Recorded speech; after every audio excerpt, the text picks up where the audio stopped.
नमस्कार। आज काठियावाड़ी भोजन बन रहा है। राणपुर डिस्ट्रिक्ट बोटाद। ये गुजरात में इसको घूटा बोला जाता है। काठियावाड़ का ये फेमस है।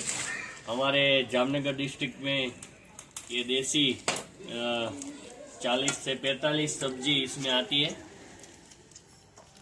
घूटो बोला जाता है। चूल्हे पर बनता है। ये सब फैमिली के साथ बैठ के मजा आता है। 3-4 घंटे ये घूटा में हो जाता है। माता जी बाजरी की रोटली और काठियावाड़ में इसको रोटला बोलते हैं। बाजरी का रोटला बना रहे हैं। गाओ और हमारे काठियावाड़ में बोलते हैं, गुजराती में एक दुआ है, काठियावाड़ में कोक दिन भूलो पण भगवान तने मेहमान बनाव मत करो तने स्वर्ग भुलाવી દઉં સાંભળા। જય સિયા રામ। હા આવે આવે. ઉઠ લેવા ગઈ છે ને